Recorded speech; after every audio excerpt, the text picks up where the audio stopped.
kayo pala ang bagong lipat dito. Narinig ko lang kasi kay Kuya Haji na meron nga daw tumingin sa unit na ito. Ilan kayong titira? 3 lang kami. Ako, mister ko at anak namin na si Phoebe. Ah, yun bang batang cute na nakita kong patakbo-takbo dito kanina? Oo. Ang aga-aga nga kasing gumising kanina dahil papasok sa trabaho ang daddy niya. Saan nga pala nagtatrabaho mister mo? Sa bangko siya nagtatrabaho. Wow, bigatin pala ang mister mo. Hindi naman. Siya nga pala, dyan sa Unit A lang kami nakatira. 4 naman kami dyan. Call center agent sa Maynila ang asawa ko at lingguhan lang ang uwi. Kaya kami lang ng 2 kong anak ang laging nandyan. Ang layo naman ng trabaho ng asawa mo. Bakit hindi na lang kayo doon mangupahan? Dati sa Tondo kami nakatira sa mga biyanan ko. Kaya lang ang hirap makisama. Kaya sabi ko sa asawa ko, bumukod na lang kami. Taga rito naman kami ng pamilya ko. Matagal na siguro kayo dito, no? Ay, oo! Kami ang unang umupa dito. Swerte nyo, dito kayo napadpad. Mabait ang landlord natin. Oo nga. Mukhang mabait si Kuya Haji. Alam mo, matagal ng byudo yun. Talaga? Kaya pala siya lang ang nakausap namin nung maghanap kami ng mauupahan. Naku, napahaba na ang kwentuhan natin. Hindi pa pala ako nakakapagpakilala. Ako nga pala si Cora. Ako naman si Dayan. Sige, maiwan na kita ha. May ginagawa ka yata. Kapag may kailangan ka, puntahan mo lang ako sa unit ko. Ang problema sa mga inggitera tingin lagi sa'yo kakumpetensya sa lahat ng bagay. Kung ano makita gustong gayahin kahit mabaon sa utang. Sa huli ikaw pa ang palalabasing masama at puro panlalait pa ang lalabas sa bibig. Iwasan ang mainggit at matuto na maging masaya sa tagumpay ng iba. Magandang araw, Miss Gwen. Isa rin po ako sa masugid na taga-subaybay ng inyong channel. Ako nga pala si Dayan. 30 years old, may asawa at may isang anak. Mula kami sa probinsya ng Samar ng asawa ko. Pero kasalukuyan kami nakatira dito sa Cavite dahil sa trabaho niya. Dahil sa pakikinig sa inyong channel, nainganyo na rin ako na magpadala ng sulat hango sa aking karanasan. Gusto ko lang ibahagi ang isang pangyayari sa buhay ko sa dati naming inupahan. Sana magsilbing aral to sa mga taong hindi mapigilan ng inggit sa katawan. Napa-enroll mo na ba si Phoebe? Baka sa 1 linggo na. Nag-iisip kasi ako kung dito na lang natin siya ipa-enroll. Ay, di ba nag-usap na tayo sa bagay na ito? Bakit nagbago na naman ang isip mo? Kasi medyo malaki ang babayaran mo. Tapos half day lang din ang pasok. Pagdating na lang siguro ng grade 1 natin siya papasukin sa private school. Huwag nating ipagkait sa bata magandang edukasyon. Iba kasi kapag nasa private school lang anak natin. Maganda rin naman ang sa public Ay siguro noon. Pero ngayon kasi, iba na ang turo.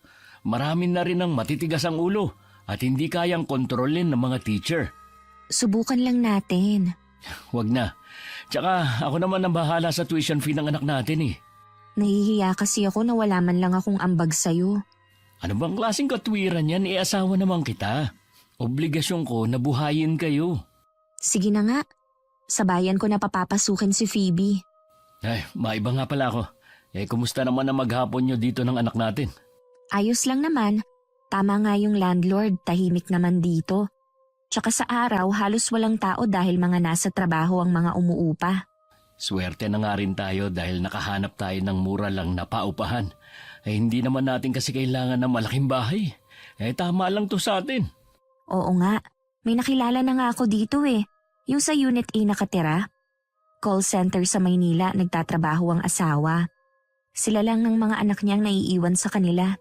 Mabuti, meron ka na agad kakilala. Hindi ka na masyadong maiinip. Kilala mo naman ako, hindi naman masyadong nakikipag-usap sa mga kapitbahay Mas gusto kong gumawa dito sa loob ng bahay at magpahinga pagkatapos. Mabait naman ba yung nagpakilala sa yung kapitbahay natin? Okay naman siyang kausap. 1 beses ko pa lang siyang nakausap kaya hindi ko masasabi kung talagang mabait. Sa bayan ko na nga lang in-enroll si Phoebe gaya ng gusto ng asawa ko. Binayaran ko na rin ng buo ang tuition fee at pati ang mga libro na gagamitin. Babalik na lang ako 1 linggo bago ang unang araw ng pasukan para naman sa orientation. Dumaan na rin ako sa palengke para makabili ng ulam namin para sa 1 linggo. Pagdating sa bahay, hinayaan ko muna maglaro si Phoebe sa harapan ng tinutuluyan namin habang inaayos ko ang mga pinamili ko. Ilang sandali lang lumabas na rin ako para tingnan ang ginagawa niya. Nakita ko naman si Cora na lumabas ng unit nila. Lumabas rin pala kayo kaninang mag-ina? Halos sabay lang tayo eh. Kararating lang din namin. Oo, galing kaming bayan. Namili na rin ako ng ulam namin para sa 1 linggo. Ako naman, kinumpleto ko na mga gamit ng mga anak ko. 2 linggo na lang kasi pasukan na.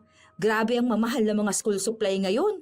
Yung mga anak ko ubod pa ng arte. Gusto sa mall pa bibili. Pamahal na nga talaga ang bilihin ngayon. Anong grade na nga pala sa pasukan ng anak mo? Sina Aisha at Ram kasi grade 3 at grade 4 na sa pasukan. Kinder pa lang sa pasukan si Phoebe. Si Ma'am Susan ang magiging teacher niya. Hindi ko pa alam kung sinong magiging teacher ni Phoebe eh. Sa orientation ko pa malalaman. Dito na nag-aaral ang mga anak ko, kaya kilala ko na ang mga teacher dyan. Sa bayan ko kasi in-enroll ang anak ko. Buti tinanggap kayo sa Central. May eskwelahan naman dito sa atin. Tapos dito pa kayo naka-address. Sa private school ko siya in-enroll. Kaya pala. Bakit naman sa private pa? Pareho lang naman ang turo. Ang asawa ko kasi ang nagdesisyon nun. Buti kaya ninyo ang tuition fee. Sabi ng asawa ko, hindi naman daw ganun kalaki ang sahod ng bank teller. Sapat naman para sa pangangailangan namin. Para sa akin mas magagaling pa rin ang mga teacher sa public dahil mga pasado sa board. Sa private, kadalasan dyan, kagagraduate lang. Hindi lang naman kasi kalidad sa pagtuturo ang gusto namin sa isang eskwelahan. Sa public kasi, maliban sa marami ng estudyante, aminin natin ang dami ng pasaway at hindi na makontrol ng mga teacher. Hindi rin. Nasa bata naman yun. Mga anak ko, sinasabihan ko na lumaban kapag meron ng bully sa kanila. Ginagalang ko naman ang opinyon mo sa bagay na yan. Kami kasing mag-asawa, priority namin kung saan mapapabuti ang anak namin. Wala naman akong kakaibang napapansin kay Cora maliban sa pagiging madaldal niya. May pagkatsismosa din siya dahil lahat ng buhay ng mga nakatira sa ibang unit na ikwento na niya. Maging kung saan sila nagtatrabaho at kung magkano ang sinasahod nila. Maging ang mga dating nakatira doon at kung ano ang dahilan ng pag-alis. Tuwing umuwi ang asawa ko, nababanggit ko sa kanya ang usapan namin ni Cora. Kita ko agad na hindi niya gusto ang ginagawa ng kapitbahay namin. Ayaw kasi ni Mark na pinag-uusapan ang buhay ng iba. May pagkatsismosa pala ang kapitbahay natin. Mag-iingat ka sa pagkukwento sa kanya. Baka mamaya pagtalikod mo, ikaw naman ang ichismis niya sa ibang tao. Hindi naman ako nagkukwento tungkol sa personal nating buhay. Kung meron siyang ikukwento, totoo naman at wala akong masamang sinabi sa kanya. Maliban na lang siguro kung ibang ikukwento niya sa ibang tao. Naalala mo bang sinabi ni inay noon? Ang chismosa daw, kapatid ng inggitera. Sa tingin ko naman, walang dapat ikainggit si Cora sa atin. Mas kumpleto pa nga siya ng gamit sa atin eh. Nakita ko kasi nung minsang dinalhan ko siya ng ulam. Di mabuti. Minsan makipagkwentuhan ka rin sa kanya. Nabanggit niya kasi na parang suplado ka. Alam mo naman na hindi ako mahilig makipagkwentuhan eh. Mas gusto ko pang makipaglaro sa anak natin at mamasyal tayong 3. Sinabi ko nga na pagod ka kako sa trabaho kaya kapag nandito ka, hindi ka lumalabas. Maiba nga pala ako. Naglalambing ang anak mo. Nagpapabili ng bike. Safe naman dito magbike sa loob ng compound. Ikaw ang bahala kung gusto mo siyang bilhan. Mag-ayos na kayo mag-ina. Sa labas na lang tayo kakain at bibili na rin tayo ng bike. Kaya ikaw ang paborito ni Phoebe eh. Kahit ako ang lagi niyang kasama dito sa bahay. Lahat ba naman ang gusto niya ibinibigay mo agad? Nag-iisa lang namang anak natin si Phoebe. Walang masama kung ibibigay natin kung anong gusto niya. Ang swerte ng anak natin. Kaya natin ibigay sa kanya ang mga pangangailangan niya. Minsan kasi, naaawa ko sa ibang bata. Lalo na yung mga nasa lansangan. Gusto ko rin kasing iparana sa kanya mga bagay na hindi ko naranasan nung bata ako. O sige na, mag-aayos na kami para makaalis na tayo. Nakita pa kami ni Cora na umalis ng bahay. Tinanguan ko lang siya bago kami tumalikod at naglakad palayo. Bago kami nakabili ng bike, ang dami muna naming ginawa. Natagalan rin kami sa pagpili kaya gabi na kami nakauwi. Kinabukasan maaga palang gumising na si Phoebe para masakyan na ang bagong biling bike niya. Bumangon na rin ako para mabantayan siya habang natutulog pa si Mark. Ang ganda naman ng bike ni Phoebe. Kahapon niyo ba yan binili? Oo. Matagal na kasi niyang hinihingi na bilhan siya ng daddy niya eh. Mura lang siguro yung ganyan ano. Bala ko rin kasing bilhan si Aisha eh. Hinihintay ko lang umuwi ang asawa ko. Nasa 7,000 lang naman ang ganyang kaliit na bike. Oo nga pala. Mura lang pala. Matibay kaya ang ganyan. Gusto kasi ng anak ko, Barbie din ang design. Siguro nasa paggamit din. Kapag nakita yan ng dalawa, nako, sigurado, kukulitin ako na bumili na. Wala pa ba silang naging bike dati? Meron na. Kaya lang sa tagal nasira na. Kailan nga palang uwi ng asawa mo? Sa Sabado daw siya uuwi eh. Nagkasakit kasi ang biyenan kong babae kaya hindi siya nakauwi nung nakaraan. Siya nga pala, nakumpleto mo na ba ang gamit ni Phoebe? Oo, halos sa school naman galing ang gamit niya. Oo nga pala. Sa iba nga pala siya papasok. Nandyan ba ang asawa mo? Oo, natutulog pa. Kaya palang aga ninyong lumabas na mag-ina Ayaw siguro maistorbo. Ito kasing si Phoebe gusto nang sakyan ng bike niya. Kaya lumabas muna kami. Maya-maya lang papasok na rin kami para magluto ng almusal. Nagluluto ka pala ng almusal? Kami kasi pandesal lang. Ayoko kasing sanayan ng mag-ama ko na walang almusal. Kaya talagang asikaso ko sila sa pagkain. Sige. Papasok na rin nga ako.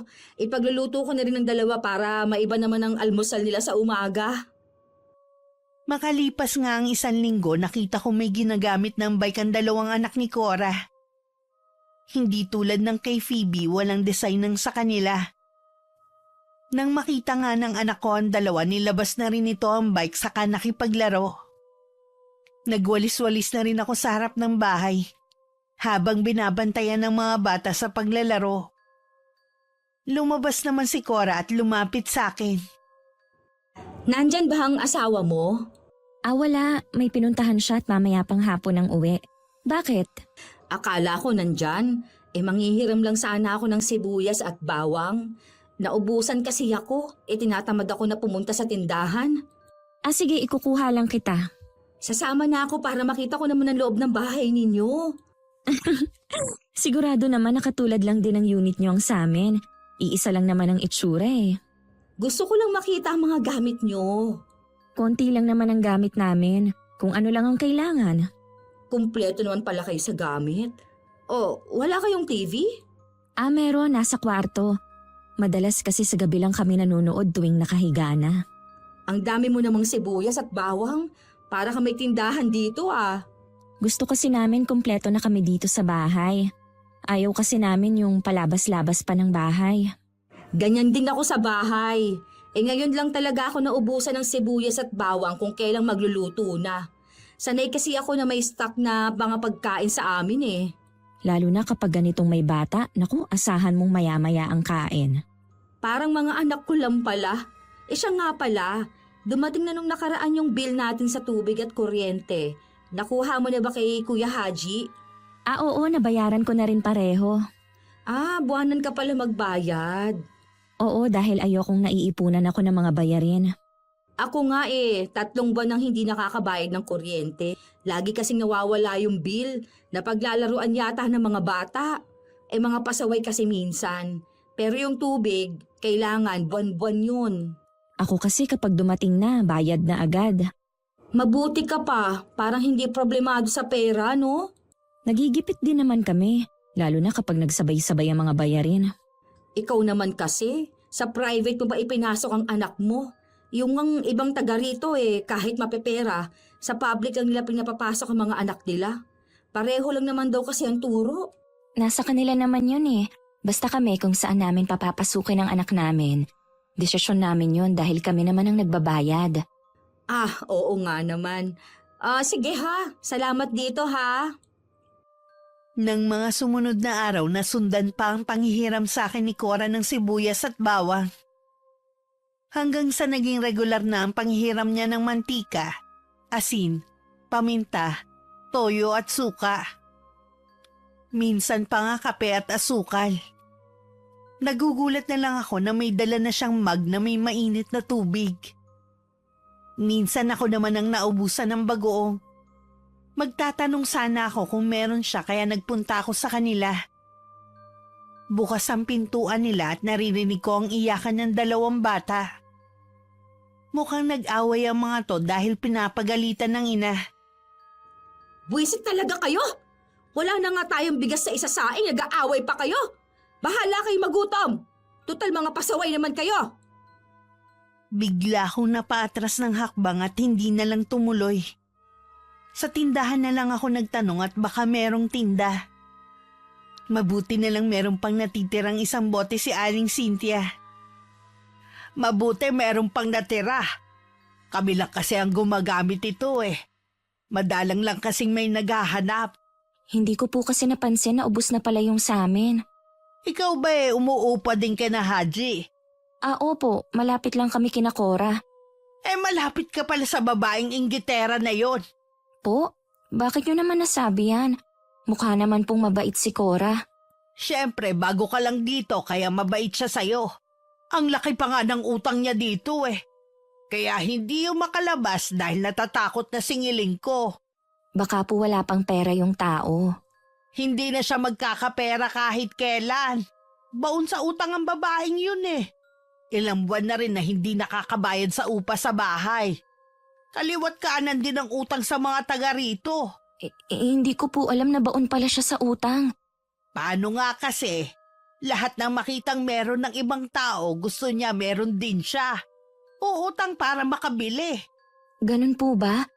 Hindi ko po kasi alam ang tungkol sa ugali niyang yan. Nako, mag-iingat ka sa babaeng yun. Sa umpisa lang siya maayos makisama. Oras na hindi ka na niya masabayan at hindi makuha ang gusto, sisiraan ka na sa ibang tao. Salamat po sa paalala. Sige po, Aling Cynthia. Magluluto pa po kasi ako eh. Hanggang sa makauwi ako, iniisip ko pa rin ang mga sinabi ni Aling Cynthia sa akin. Naalala ko rin ang narinig kong sinabi ni Cora sa mga anak na wala na silang sasaingin. Kaya naman pagkatapos kong magluto, dinalhan ko sila ng ulam. Nagdala na rin ako ng bigas sa kanila. Bukas pa rin ang pinto ng bahay nila. At naglalaro ang 2 bata sa tapat. Agad nilang tinawag ang ina nang makita nila ako. Nakasimangot pa nang lumabas ang ina. Pero biglang nagbago ang mood nito nang makita akong may dalang mangkok ng umuusok pang ulam. Nag-abala ka pa talaga. May bigas pa talaga ha. Narinig kasi kita kanina na wala nang sasaingin. Kaya dinalhan na kita. Masama kasi ang pakiramdam ko eh. Kaya hindi ako makapunta sa palengke ngayon para bumili ng bigas namin. Hinihintay ko rin ang asawa ko. Sabi ngayon darating eh. Galing din pala ako sa tindahan ni Aling Cynthia. May binili kasi ako. Meron bang sinabi sa'yo ang matandang yun? Huwag kang maniniwala ha. Mahilig talagang manira yun. Kung totoo naman ang sinasabi, bakit kailangan mong ipagkaila? Kung sangkaterba kung utang ang chismis niya sa'yo, lahat naman nagkakautang, hindi lang naman ako. Baka nga pati ikaw may utang din. Wala naman talaga akong pakialam sa utang mo. Nag-aalala lang ako sa mga anak mo dahil sa narinig ko kanina. Ngayon lang naman nangyari na hindi sila nakakain eh, dahil nga hindi ako makaalis ng bahay. Kaya pala ang papayat nila. Huwag mo sanang masamain dahil sa edad kasi nilang yan, hindi normal ang katawan nila. Sino ka para sabihin yan sa akin ha? Doktor ka ba ha? Hindi, pero Hindi naman pala eh. Bakit ka nakikialam? Hindi porke dinalahan mo ako ng bigas at ulam at binibigyan mo ako ng rekado ng mga nakaraang araw, may karapatan ka ng makialam sa buhay namin. pasensya ka na. Hindi naman yun ang intensyon ko eh. Huwag ka mag-alala. Babayaran kita kapag dumating ang asawa ko. Wala yon. Huwag mo na rin akong bayaran, hindi naman ako naniningil eh. Mabilis na rin akong tumalikod at bumalik sa bahay. Medyo nakaramdam din kasi ako ng inis kay Cora dahil sa pinakita niya. Huling-huli na nga siyang naghihikahos, siya pa talaga ang mayabang. Naisip ko huling tulong ko na yun sa kanya. Ayoko kasing tumulong sa mga katulad niya. Pagdating ng asawa ko, sinabi ko naman sa kanya lahat. Gusto ko kasing marinig ang opinyon niya tungkol kay Cora at kung ano ang maipapayo niya sa akin. Iwasan mo na lang siya. Tingin ko magiging sakit lang siya ng ulo natin eh. Baka dumating ang araw, pati ikaw, utangan na rin niya. Makinig ka na lang kay Aling Cynthia. Oo, last na yung pagbibigay ko sa kanya kanina. Naawa lang talaga ako sa mga anak niya eh. Kung siya nga hindi naaawa eh. Mas inuuna pa niya ang mga bagay na hindi naman importante. Gusto lang yata niya makapagyabang sa ibang tao eh. Ganun na nga. Sana lang, huwag niya tayong kainggitan. Sabi kasi ni Aling Cynthia, may pagkainggitera din kasi si Cora. Problema niya na yun. Siya nga pala, nagyayaya ulit si Phoebe na pumunta sa mall. Sa day off ko, pwede tayo mamasyal. Sigurado na matutuwa na naman siya. Kumusta pala siya sa klase niya? Ayos naman, laging pinupuri ng teacher. Bibo daw kasi at palakaibigan. Mabuti naman. Sabi ko sa iyo iba kapag sa private school natin siya pinapasok. Oo nga, kanina nga pala nakausap ko si ate. Nabanggit ko nga kung saan pumapasok si Phoebe. Maganda daw ang naging desisyon natin. Kahit kasi siya sumasang-ayon sa'yo na iba na ang turo sa public at napakarami nga daw na mga bully. Kaya huwag ka manghihinayang kung malaki man na nagagastos natin sa pag-aaral ni Phoebe. Hindi na nga, ayoko lang kasi na mahirapan ka. Parang gusto ko na nga rin bumalik sa pagtatrabaho eh. Huwag kang magmadali. Papayagan naman kita kapag medyo malaki na si Phoebe. Mahirap naman kasing ipagkatiwala siya sa ibang tao. Yun nga din ang iniisip ko. Sasamahan ko lang muna si Phoebe sa panonood ng TV Sige, sa kusina lang ako. Nang mga sumunod na araw, ako madalas na mapagtanungan ng kolektor tungkol kay Cora. Wala naman akong choice kundi ituro ang bahay niya dahil nauna ko nang nasasabi na kilala ko siya. Kahit nandun lang siya sa loob ng bahay niya, hindi talaga siya lumalabas. Kita na ang pagkainis ng mga naniningil sa kanya pero matigas talaga siya. Nang sumunod na araw, si Aling Cynthia naman ang naniningil sa kanya. Halos sirain na rin ito ang pintuan. Sinundan lang ng anak at pinauwi. Baka daw kung ano pa ang mangyari dito. Tanging si Kuya Haji lang ang hindi niya mapagtaguan ng pumunta sa kanya. Nagmamakaawa naman ako sa'yo, kuya. Wala kaming ibang pupuntahan eh. Hinihintay ko lang ang asawa ko. Magbibigay din kami sa upa sa bahay. Ilang beses ko na yung narinig sa'yo eh. Sinabi ko naman sa'yo, kung wala kayong pambayad sa renta, umalis na kayo. Iwan mo na mga gamit nyo, hindi nyo pwedeng dalhin. Pinaghirapan ko ang mga gamit ko. Hindi pwedeng basta ko nalang iiwan. Oo, pinaghirapan mong utangin. Hanggang ngayon, hindi mo pa bayad. Nakakahiya ka na. Lahat ng naniningil sa'yo, pinagtataguan mo. Hindi ko naman sila tinataguan eh. Nagkakataon lang na wala ako dito sa bahay kapag may pumupunta. Huwag mo na ngang itanggi. Pati ako niloloko mo eh. Hindi naman, Kuya Haji. Bigyan mo pa ako ng palugit. Magkakapera naman ako sa katapusan eh. Mababayaran ko na rin ang utang ko sa'yo. Hindi na ako naniniwala sa'yo. Meron nang titira dito. Hindi ko kailangan ng katulad mo na makunat magbayad. Maawa ka, Kuya Haji. Ay, tumayo ka nga dyan. Huwag mong bigyan ng kahihiyan ang sarili mo. Hindi ako tatayo sa pagkakaluhod hanggat hindi mo binabawi ang pasya mo. Maawa ka naman sa mga anak ko. Di ba may nanay ka pa? Doon ka makiusap sa kanya at huwag sa akin. Matagal na kaming hindi nag-uusap ng nanay ko. Siguro nanawa na rin sa ugali mo. Lahat gagawin ko, huwag mo lang kami paalisin. Eh hindi na. Pagpunta ko uli dito, dapat wala na kayong mag-iina. Kuya Haji, maawa ka naman.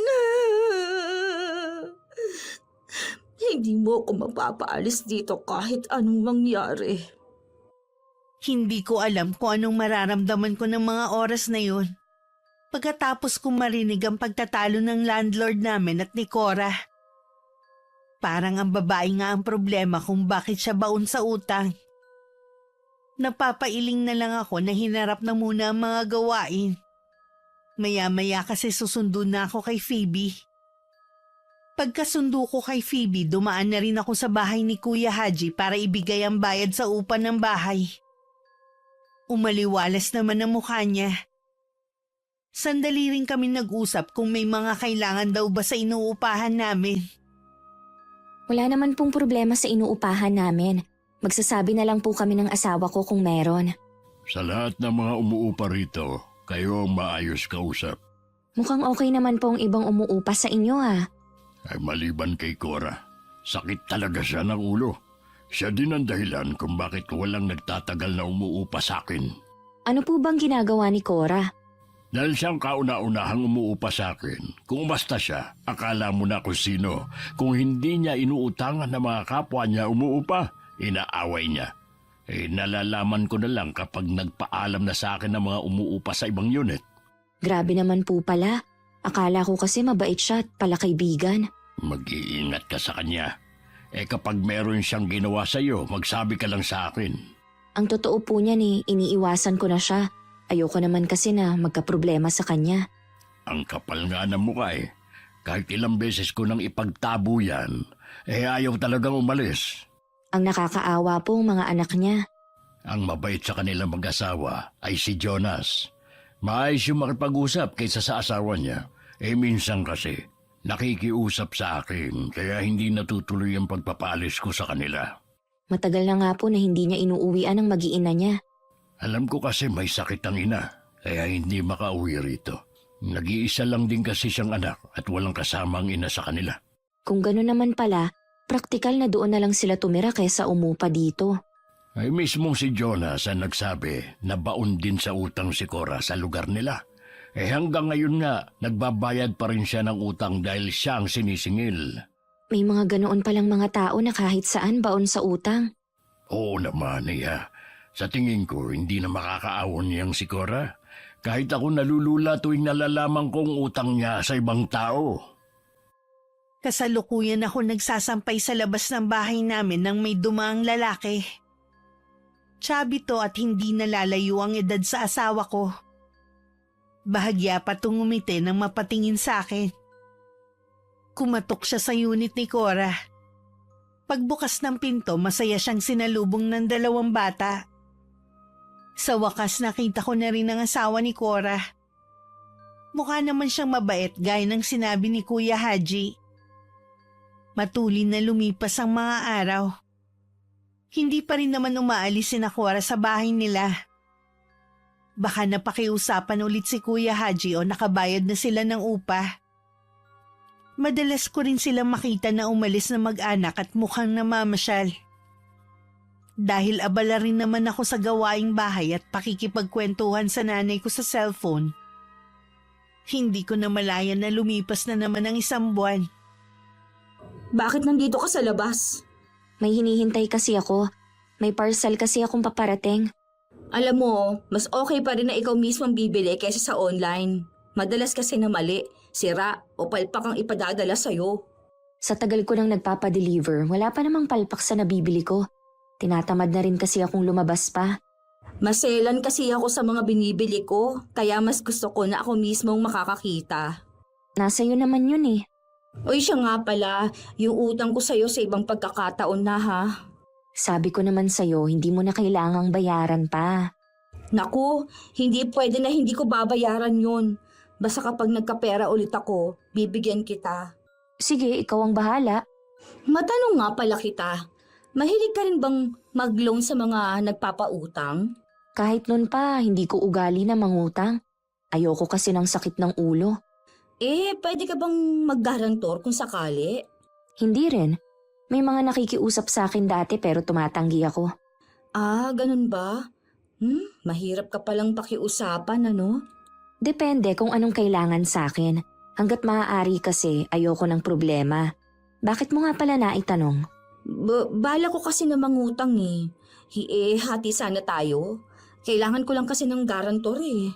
Pasensya ka na ha. Sapat naman ang kita ng asawa ko, hindi ko kailangan mangutang pa. Saan mo ba gagamitin ang pera? Ano kasi eh, may bibilihin lang ako na gamit sa bahay. Hindi kasi ako naaprobahan sa home credit eh. Kulang kasi ng ID, nawala kasi eh.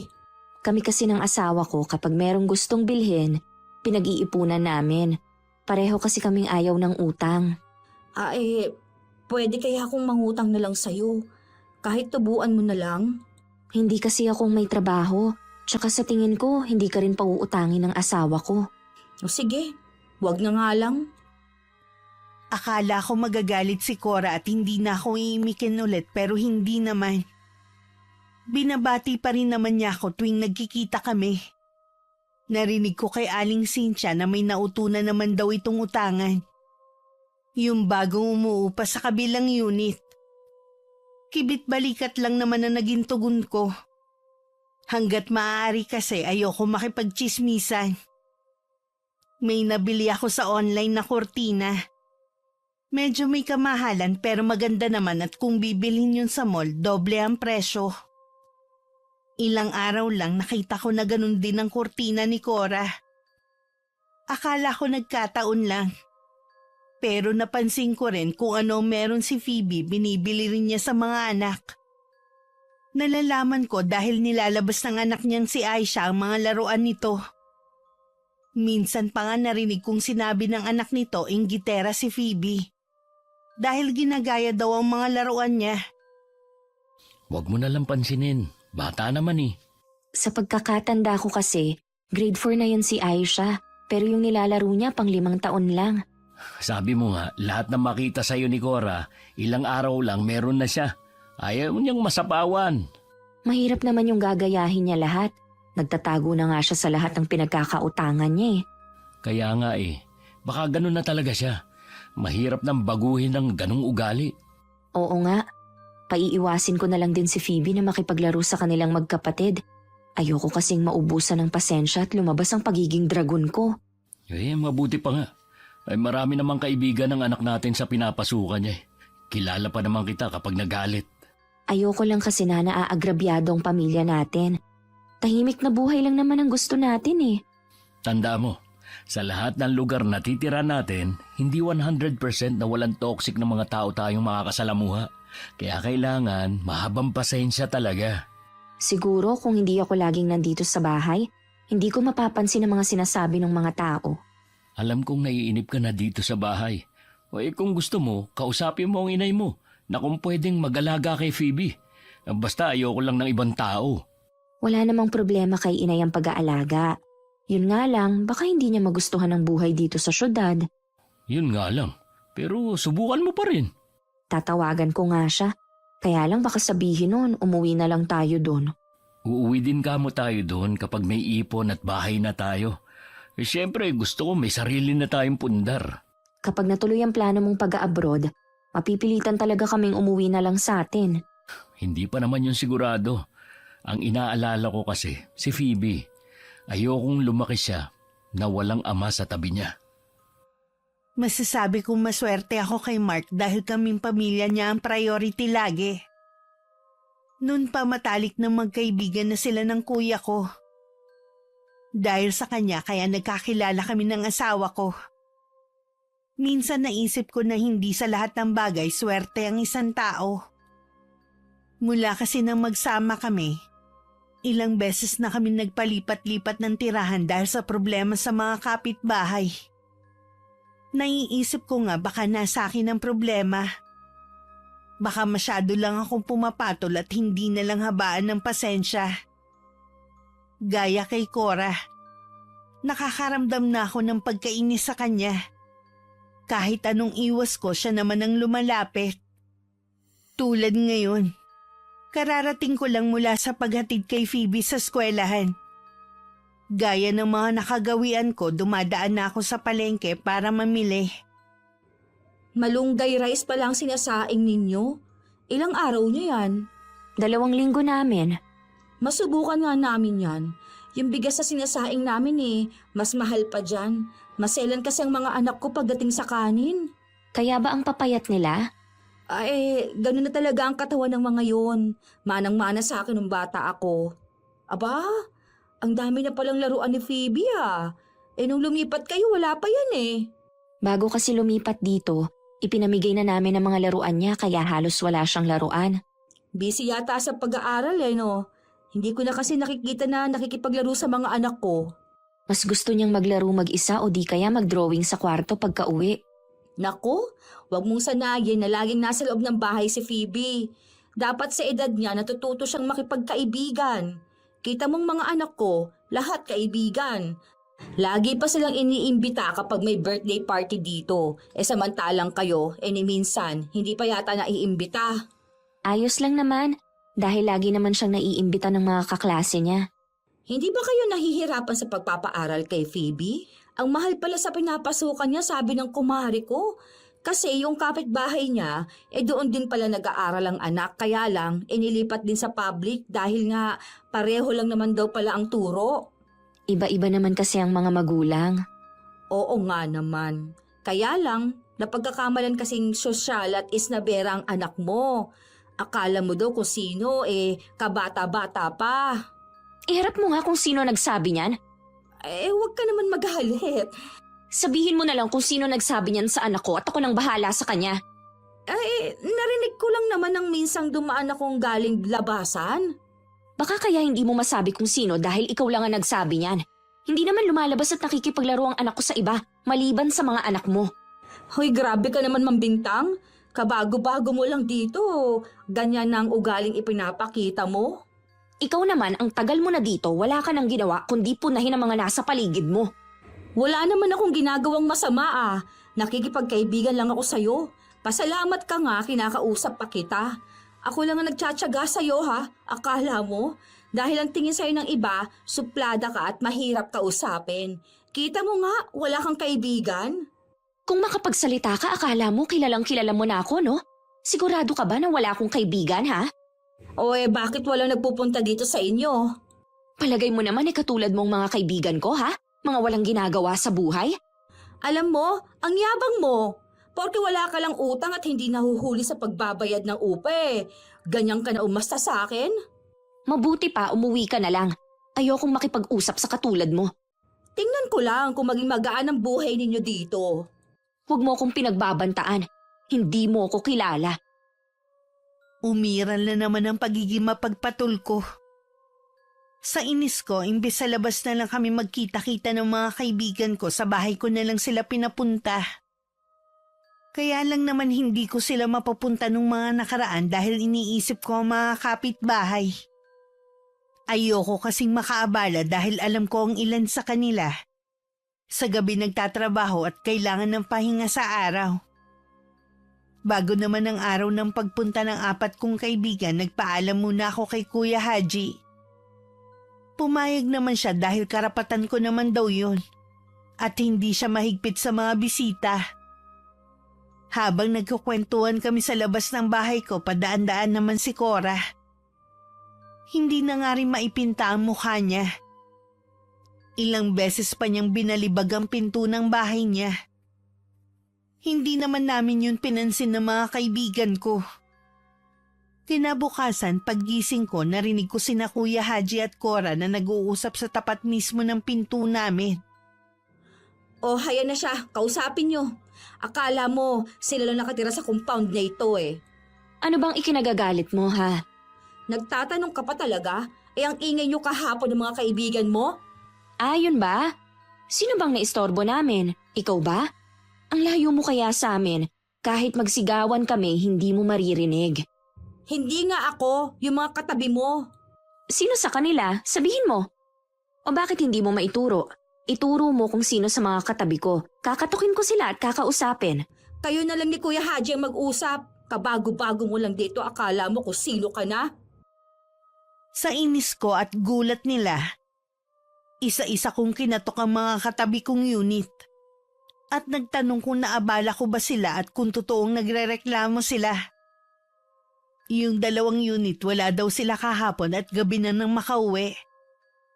Ang isa naman tulog na tulog daw at walang namamalayan. Nang balikan ko ang 2, hindi makatingin sa akin si Cora. Narinig niyo naman ang mga sinabi nila. Walang naistorbo sa kanila. Kaya sinong tinutukoy mo ha, Cora? May gagawin pa pala ako sa bahay. Subukan mo lang tumalikod, hihilahin ko yung buhok mo. Ano bang problema mo, ha? Ikaw ang problema ko. Bakit ka gumagawa ng kwento? Hindi ko alam ang sinasabi mo, no? Harap-harapan, nagsisinungaling ka. Ikaw nga, Cora, wag mo nang pakialaman ng mga kapitbahay mo. Ang hilig mong gumawa ng gulo. Oras na umalis ang pamilyang ito rito. Pati ikaw, magbalot-balot na rin ang gamit at umalis na rin dito. Hindi niyo ako pwedeng paalisin. Nagbabayad naman kami, ha? Nagbabayad nga kayo pero inaabot naman ng ilang buwan. Hindi ka ba nahihiya, ha? Alam niyo naman ang kalagayan namin, Kaya minsan nalilate kami sa pagbabayad. Puro na nga lang ako awa sa iyo, eh. Ang ginagawa mo, ginugulo mo ang maayos magbayad. Ano, gusto mo na naman may umalis dahil naiinggit ka sa nakikita mo sa kanila, ha? Ano naman ang kainggit-inggit sa kanila? Kahit sa bangko pa nagtatrabaho ang asawa niya, mas di hamak naman na mas malaki ang sahod ng asawa ko. Malaki naman pala, eh. Di bayaran nyo na ang balanse nyo sa upa. Huwag ka mag-alala, Kuya Haji. Pag uwi ni Jonas, babayaran na namin lahat. Puro ka lang naman yabang, eh. Pagdating naman ng asawa mo, makikiusap na naman siya. Wala akong magagawa doon dahil siya naman na may hawak ng sahod niya. Hayaan ka na naman sa katwiran mo. Samantalang ikaw naman ang dahilan kung bakit lubog kayo sa utang.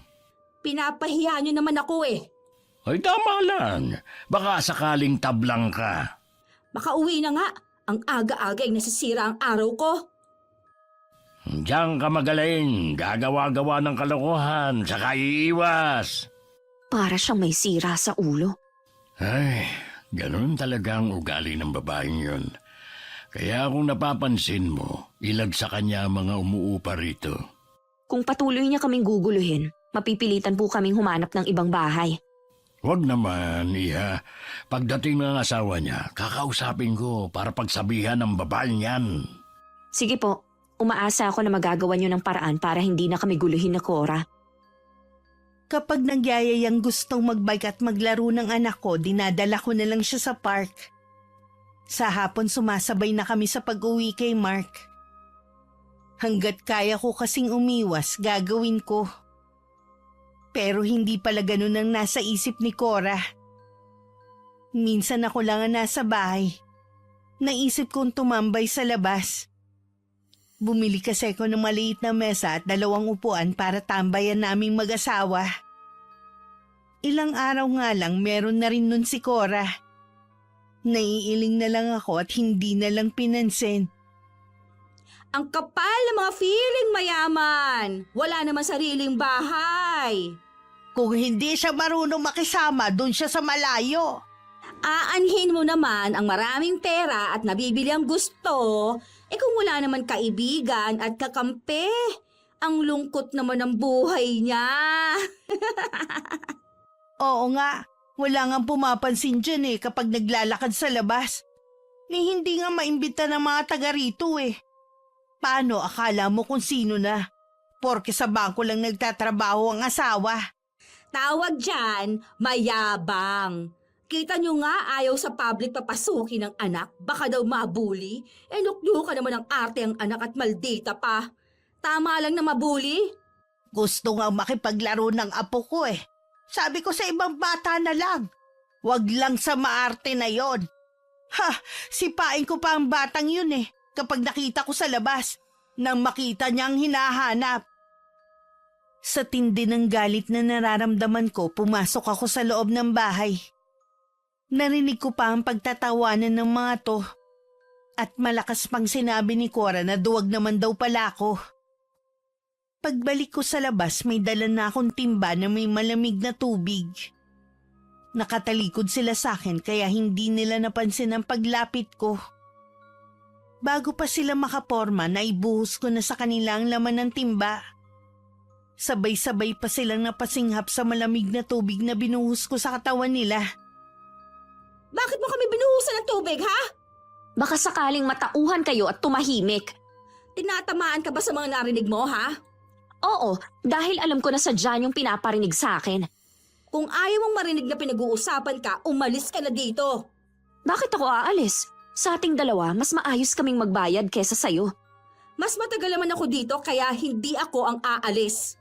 Hindi mo ba talaga ako kayang harapin na mag-isa at nagsama ka pa ng 2 alipores na asal squatter ang mga ugali? Bastos ka! Sinong squatter ang sinasabi mo riyan? Kayong 3, sa lahat ng ayaw kong dinadamay ang anak ko. Sa ginawa ninyo, ginising yung isang bahagi ng pagkatao ko. Totoo naman kasing napapansin nila sa anak mo eh. O bakit ka nagagalit? Mana naman sa'yo yung anak mo. Huwag mong sabihin na pati anak ko, kinaiinggitan mo? Ang kapal mo naman para sabihin yan. Baka ikaw ang naiinggit dahil ikaw itong gaya-gaya. Kung anong makita ng anak mo kina Aisha at Ram, naririnig kong pinabibili rin ng anak mo. Baliktad pa.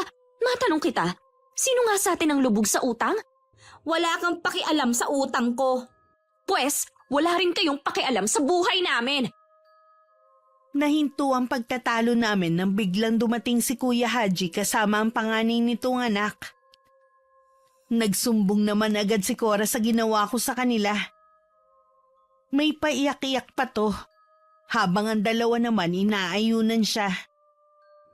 Nagkukwentuhan lang naman kami dito eh. Bigla na lang siya lumapit at binuhusan kami ng malamig na tubig. Kung ako siguro, mainit na tubig ang ibubuhos ko sa inyo para malapno sa mga mukha ninyo. Ay dito pa talaga kayo nagchichismisan. Bakit siya pa ang kinakampihan? Panoorin mo ang video sa cellphone ko. Sige nga, kahit sino iinit ulo eh. Paanong naipasa agad sa inyo yan? Ganito mga gusto kong sumbong. Yung may ebidensya agad. Hindi katulad mo. Puro kasinungalingan na sinusumbong para manira. Wala naman kami binabanggit na pangalan eh. Lulusot ka pa talaga. Kayo, Aling Baby at Mona, pinagbabawalan ko na kayong pumunta rito.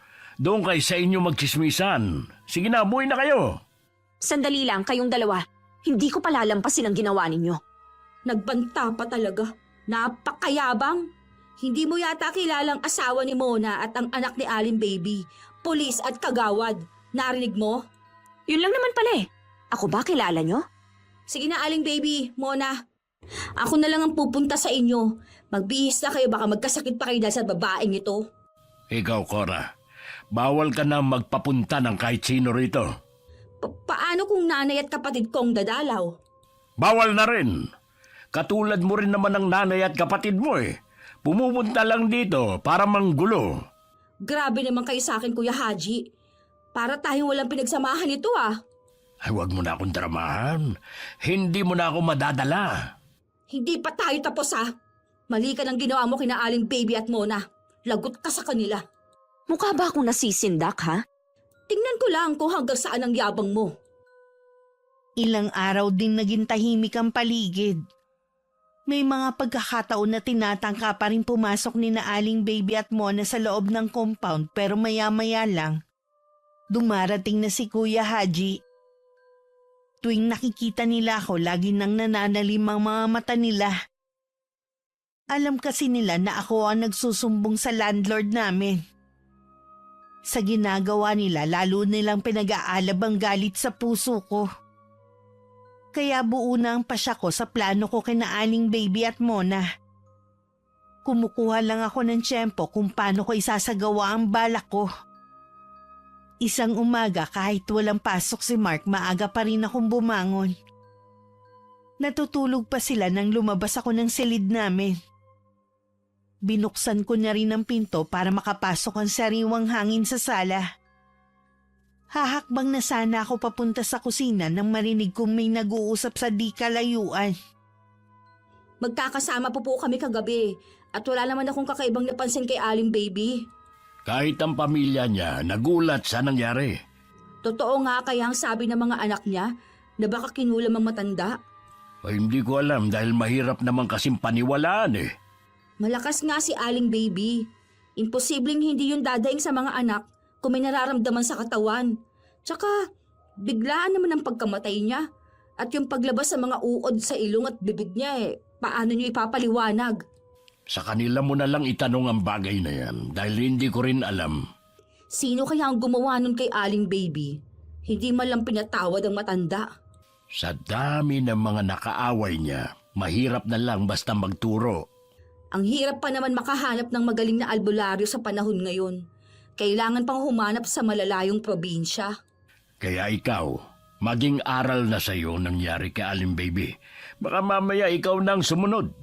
Wala naman akong nakakaaway. Lahat naman kasundo ko dito. Ay mahirap paniwalaan na sinasabi mo. Nagbago na ako. Sana nga. Dahil kapag meron pang nagreklamo sa akin, kahit lumuhod ka uli sa harapan ko, paalisin na kita rito. Sa totoo lang, di ka titing na awa kasi wala na akong nararamdaman sa inyo na mga anak mo. Huwag niyo na maidamay ang mga anak ko. Eh bakit ikaw?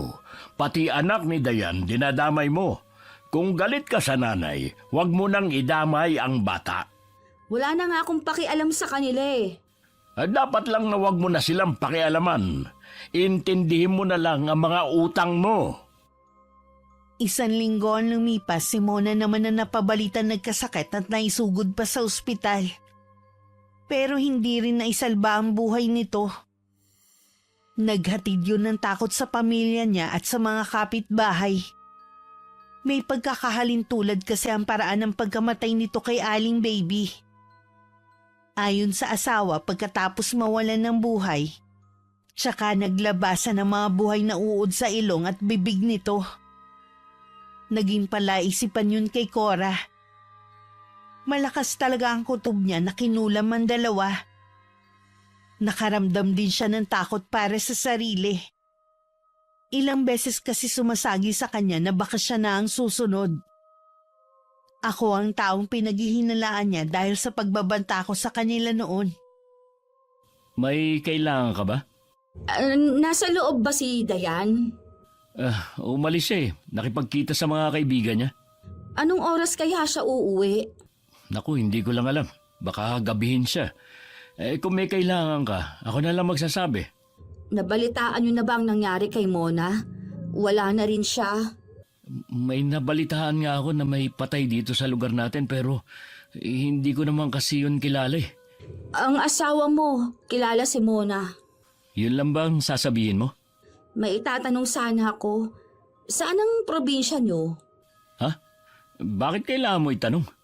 Wala naman. Gusto ko lang malaman. Pasensya na, hindi ako basta-basta nagbibigay ng impormasyon. Parang probinsya lang. Sa iyo ko nga sabihin Baka naman kasi meron kayong tinatago kaya ayaw mong sabihin. Baka gusto mong sabihin ko kay Kuya Haji na nanggugulo ka na naman dito. Nanggugulo na pala ako sa lagay na to? Sa lahat kasi ng ayoko yun namimilit Sige, hindi na ako magtatanong. Kaya ako lang naman naisipang tanungin ang probinsya ninyo dahil may hinala kami na kulam ang ikinamatay ni Aling Baby at Mona. Ang ibig mo sabihin, kami ang pinaghihinalaan mo na nagpakulam sa kanila? Hindi naman sa ganon. Si Dayan kasi, nagbanta sa amin nun Mukha ba mangkukulam ang asawa ko? Ha? Siya lang kasi nagbanta sa amin nun. Sigurado ka ba dyan? Sa ugali nyo kasi, marami ang pwedeng magbanta sa inyo. Tsaka kayo lang naman ang bago dito Sa totoo lang, nakakaabala ka na. Pasensya na pero umalis ka na. Pareho talaga kayo ng asawa mo. Palalampasin na lang sana ni Mark ang ginawa ni Cora. Kaya lang naisip niya na baka ipagkalat pa nito na magkukulam ako. Pinuntahan niya si Kuya Haji at sinabi ang problema. Nangako naman ang landlord namin na kakausapin si Cora. Samantala, hindi naman mapakali si Cora sa bahay niya. Malakas kasi ang kutob niya na ako ang nasa likod na nangyari sa dalawa. Nagulat pa siya nang may biglang kumatok sa pinto. Sumili pa siya sa may bintana at nakita si Kuya Haji. Akala ko naman kung sinong kumakatok. May kailangan ka, Kuya Haji? Tinawagan ko na ang asawa mo sa cellphone. Sinabi ko sa kanya na hanggang 1 linggo na lang kayo. Ha? Bakit naman? Ay di ba sabi ko sa iyo, ayoko nang merong magsusumbong sa akin. Sino naman ang gagong nagsumbong sa inyo? Wala naman akong ginagawa eh. Nananahimik lang ako dito sa bahay. Nagpunta sa akin si Mark. Sinabi niyang pinagbibintangan mo ang asawa niya na kumulam kina Aling Baby at Mona. Hindi naman sa ganun. Tinatanong ko lang naman kasi kung saan ang probinsya nila eh. Ayaw naman sabihin. Ganon din yun. Pinagbibintangan mo nga sila. Kuya Haji naman, ang dami ko nang problema eh. Huwag mo naman dagdagan. Ikaw lang naman ang gumagawa ng sarili mong problema eh. Bakit ba lagi mo nalang kinakampihan na mag-asawang yon? Marami na kayang nakakapansin na mas sila ang pinapaboran mo. Gumagawa ka na naman ng istorya. Nakikiusap naman ako, Kuya Haji. Huwag mo naman kaming paalisin. Pumayag na naman ang asawa mo. Pati kasi siya nahihiya na sa ginagawa mo. Kung pang-aalisin mo kami dito, saan naman kami pupunta? Ang plano ng asawa mo na iuwi na kayo ng Tondo. Ayoko doon. Ang hirap kayang pakisamahan ng biyenan ko. O hindi ko na problema yun. Kuya Haji, sandali lang naman. Kuya Haji! Lingid kay Mark, may lihim ang aming pamilya. May alam kami pagdating sa pangungulam. Minana ko to sa nanay ko na minana naman niya sa aking lola. Nasa amin na kung paano namin to gagamitin. Sa masama o mabuti. Palagay ko naman tama lang ang ginawa ko kina Aling Baby at Mona. Naging tahimik pa nga ang lugar namin. Dati nagkalat sa daan ng mga tsismosa. Ngayon wala nang makikita na kahit sino na nag-uusap sa tabing kalsada. Hindi ko na rin nakikita si Cora. Pero hindi ibig sabihin nun palalampasin ko na ang ginawa niya. Kumukuha lang ako ng tiyempo para maisagawa ang huling orasyon nang kausapin ako ni Mark. Gusto niyang lumipat na kami ng bahay. Nakausap ko yung kaibigan ko. May alam daw siya na malapit sa pinapasukan ni Phoebe. Sa 1 buwan daw mababakante na yun. Bakit naman biglaan yung desisyon mo? Hindi ko lang kasi gusto na nasa paligid lang natin si Cora. Baka may gawin siyang hindi maganda sa inyo ng anak natin. Lagi pa naman akong wala. Hindi naman ako natatakot sa kanya. Alam ko naman yun. Kaya lang, pinaghihinalaan ka niya na ikaw ang nagpakulam dun sa dalawa. Sinumbong ko nga siya kay Kuya Haji. Hanggang salita lang naman yun eh. Wala naman siyang ebidensya. Oo nga. Pero alam mo naman ng mga tao, basta chismis, pinagpepiestahan. Tingin ko kasi, hindi rin naman kayang kontrolin ng landlord natin ang babaeng yun. Kaya mabuti pang tayo na lang ang umalis. Alam mo bang tayo na lang ni Nakora ang umuupa dito? Umalis na rin ang mga katabi natin dahil sa kanya. Kita mo na, ilan na ba ang umalis? Pero si Cora, nandito pa rin. Kung yan ang desisyon mo, edi sige. Ikaw na lang din ang kumausap kay Kuya Haji. Sa day off ko, tignan na rin natin yung bahay na sinasabi ng kaibigan ko. Kahit sa labas lang. Ipasyal na rin natin si Phoebe. O sige, Huwag mong sabihin na nalulungkot ka dahil aalis na tayo rito. hindi naman sa nalulungkot. Kaya lang napapagod na ako sa palipat-lipat natin. Ako rin naman eh. Pero ganito talaga kapag nangungupahan. Ayaw mo naman na umuwi na lang tayo sa atin. Mas marami kasing oportunidad dito kaysa sa probinsya natin. Napansin ko nitong mga nagdaang araw na si Aisha lang ang pumapasok sa eskwelahan at wala si Ram. Hindi naman ako nag-isip na baka may sakit ito. Dati kasi nabanggit ni Cora na tamad ang anak na pumasok. Hindi naman daw niya pinipilit kapag ayaw. Kaya ganun na lang ang gulat namin ni Mark. Nang dumaan sa tapat namin si Cora buhat ang anak habang umiiyak. Nagkatinginan pa kami ng asawa ko at sinundan pa nga niya ito ng tingin hanggang makalabas ng compound. Ano kaya nangyari? Baka naman may sakit si Ram. Kita mo naman ang katawan ng dalawang bata, halos butot balat na lang.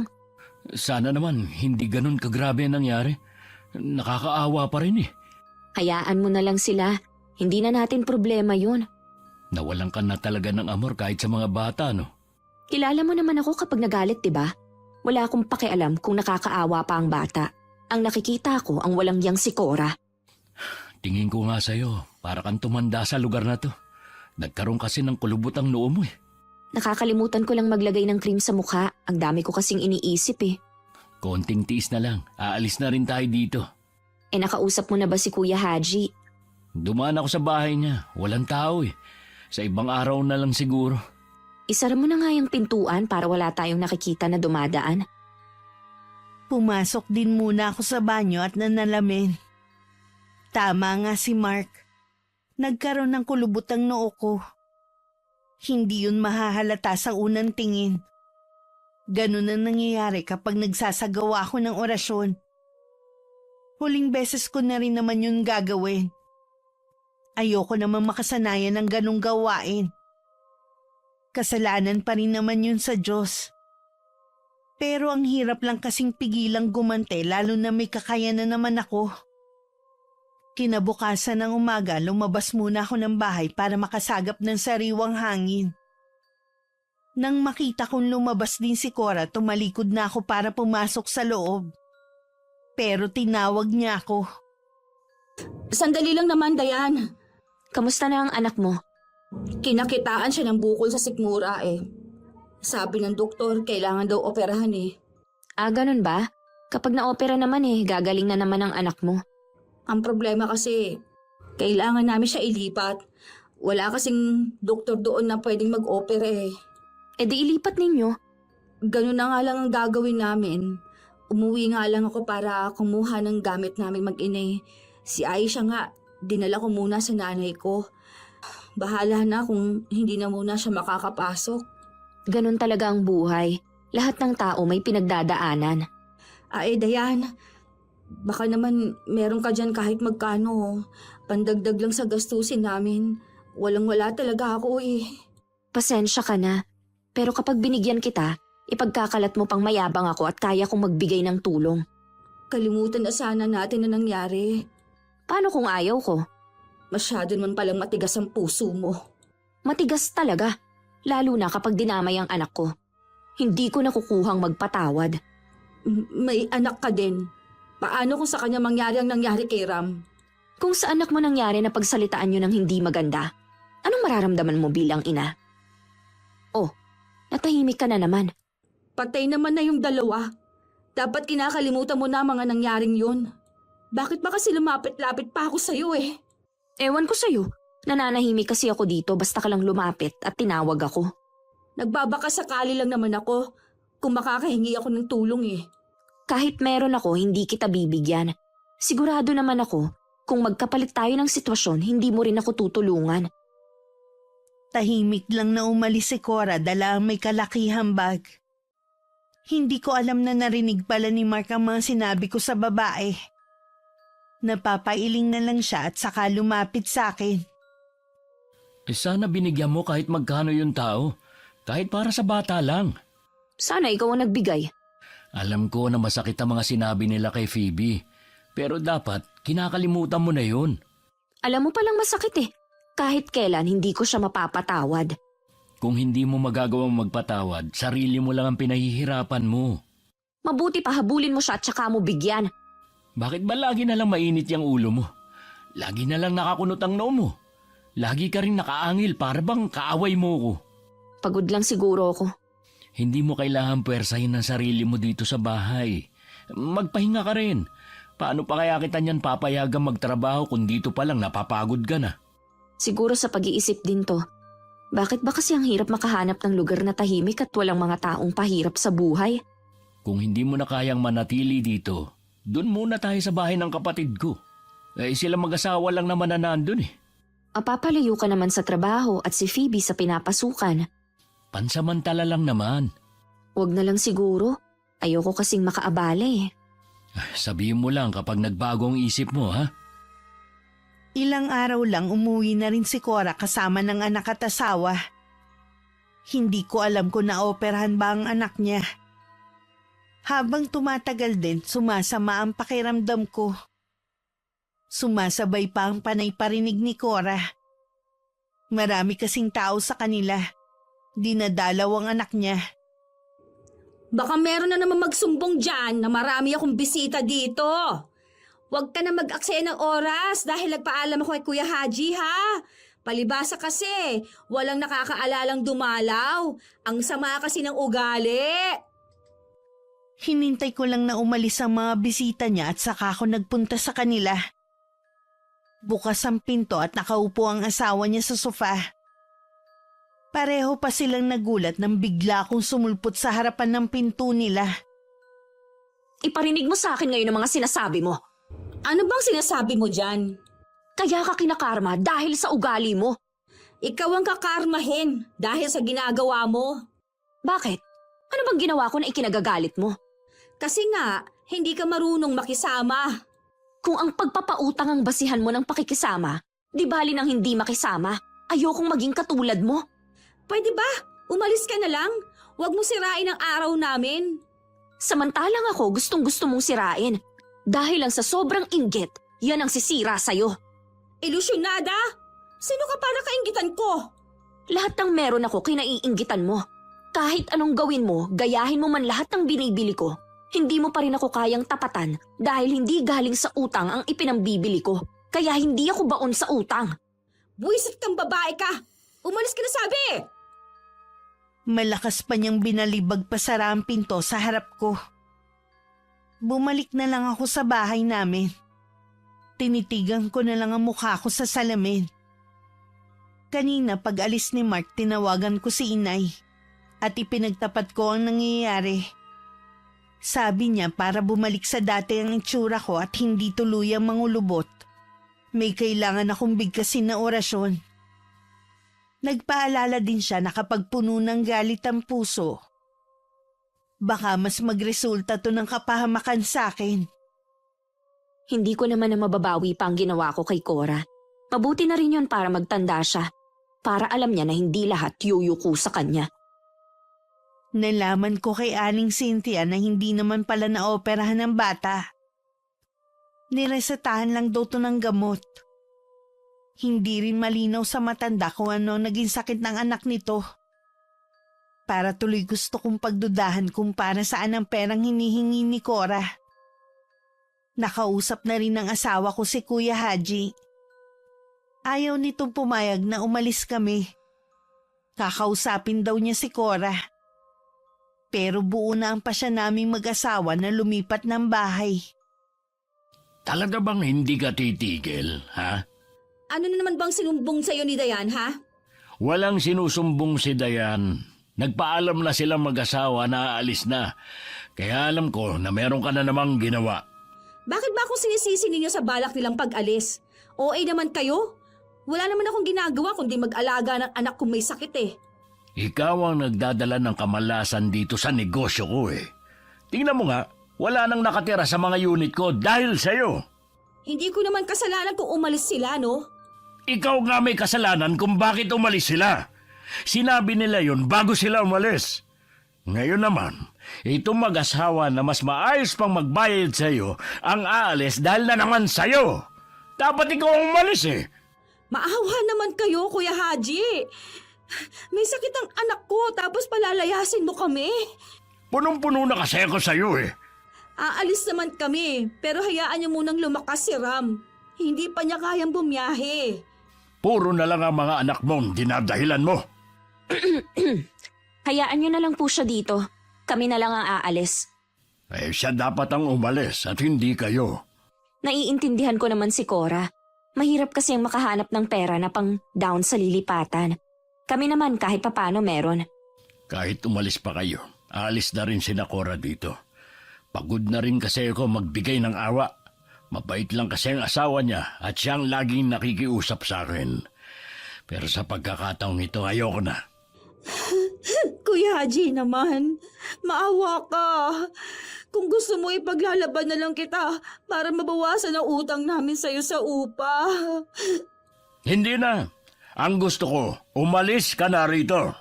Kuya Haji, teka lang. Hayaan mo na siya. Kasalanan mo rin eh. Pinuno mo naman kasi yung tao. Kahit gaano pa kabait si Kuya Haji, nauubos din ang pasensya niya.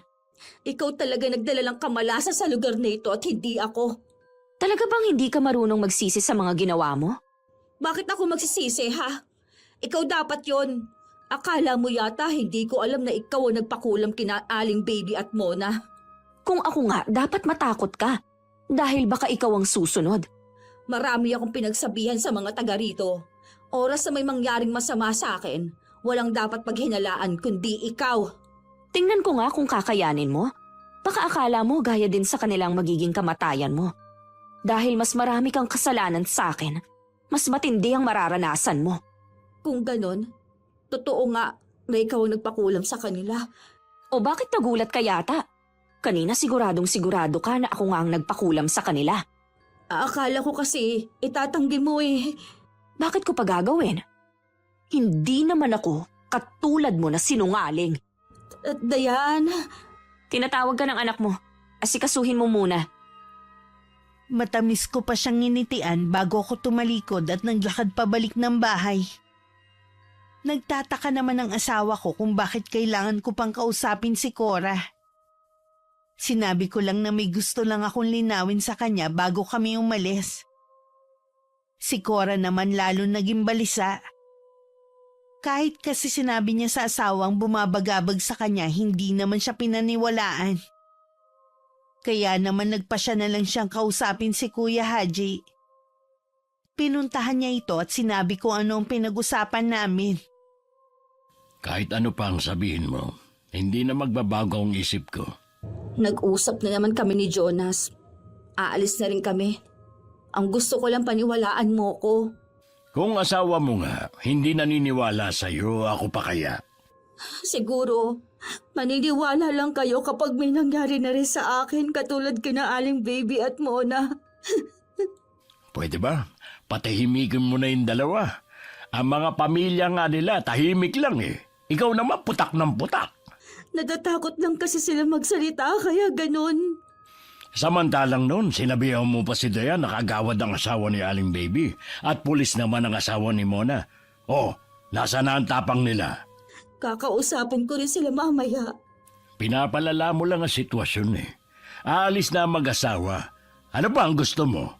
Katarungan para kina Aling Baby at Mona at para din mapigilan ang pagkulam niya sa akin. Eh di maghanap ka ng albularyo.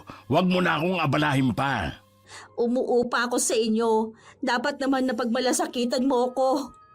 Ikaw nga walang magmamalasakit sa akin eh. Puro sakit ng ulo ang binibigay mo. Huling pabor ko na ito. Tulungan ninyo naman ako na makahanap ng albularyo. Ayoko pa talagang mamatay. Wala akong alam at sa iba ka na lang lumapit. Walang nagawa si Cora nang paalisin na siya ng anak ng landlord namin. Nakikita na kasi nito ang pamumulan ng mukha ng ama. Baka mapano pa to lalo na may alta presyon nito. Bago naman umuwi sa kanila si Cora, nagtanong-tanong naman siya sa mga kakilala niya kung meron silang alam na albularyo. Ang iba sa kanila natatawa na lang at halatang hindi naniniwala sa kanya. Pagdating naman sa bahay nila, iyak na lang siya ng iyak. Hindi naman siya pinapansin ng asawa na napuno na rin sa kanya. Nung gabi sa sala lang siya nahiga.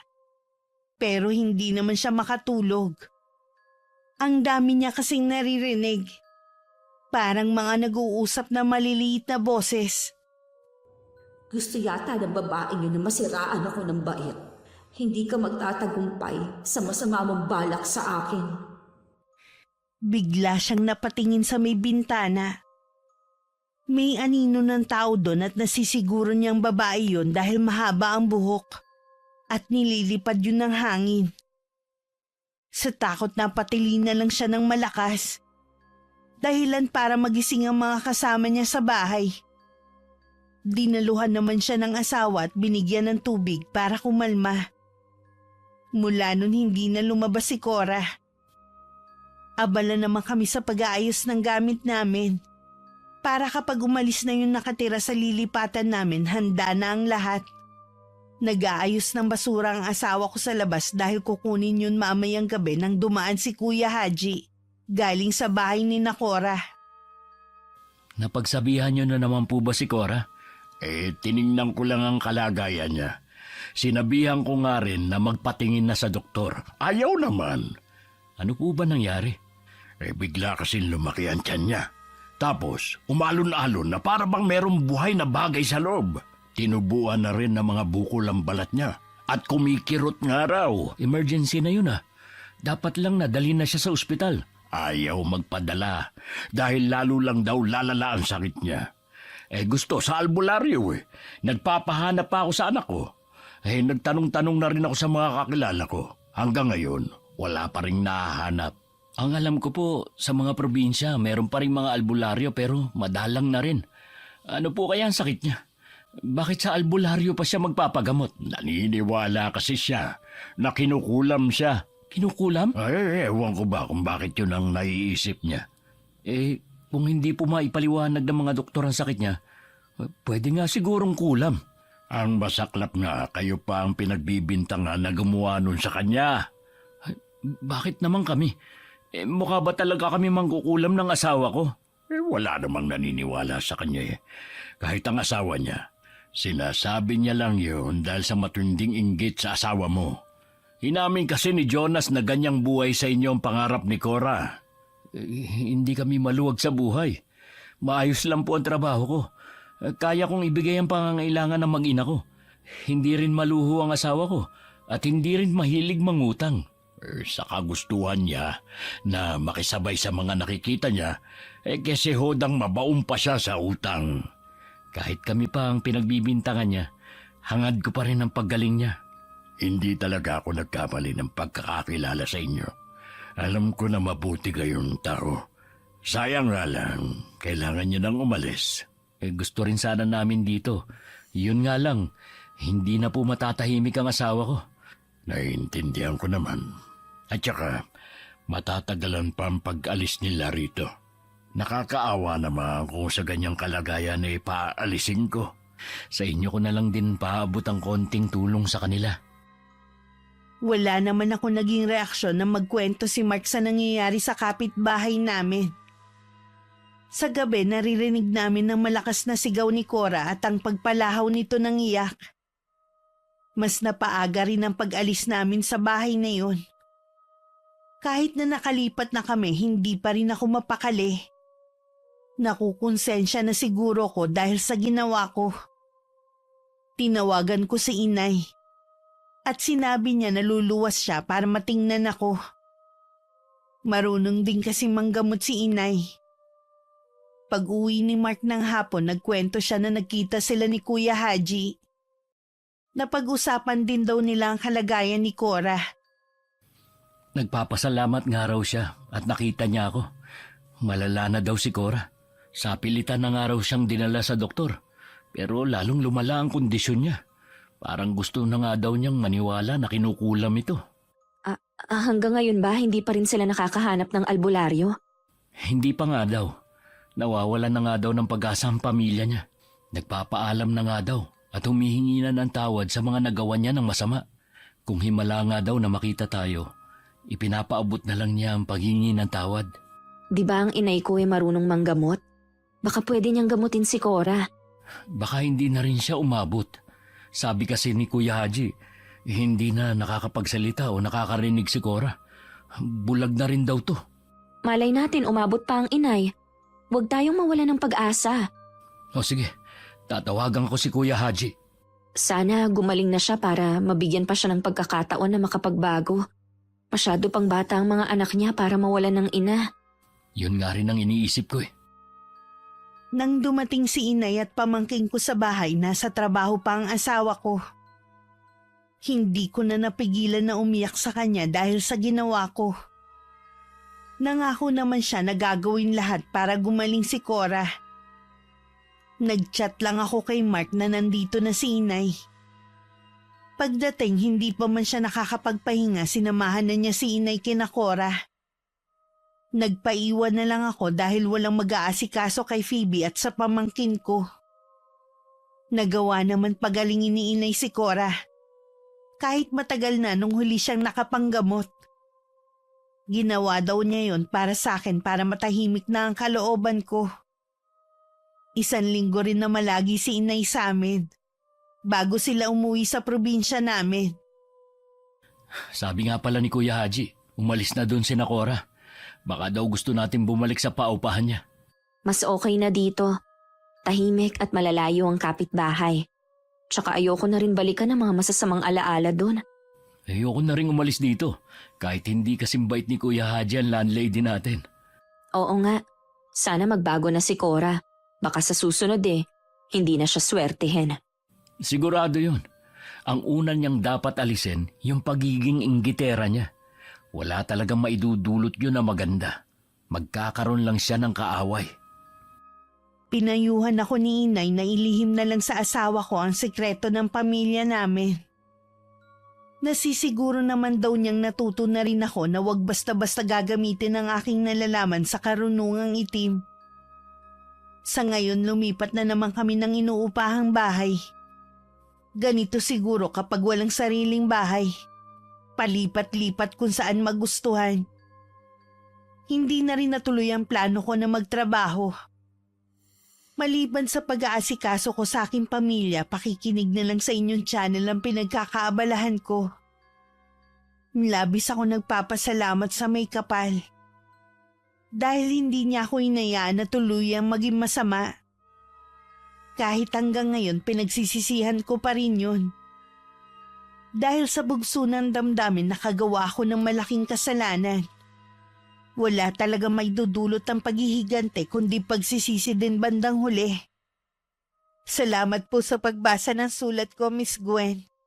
At mabuhay po ang inyong channel. Wakas.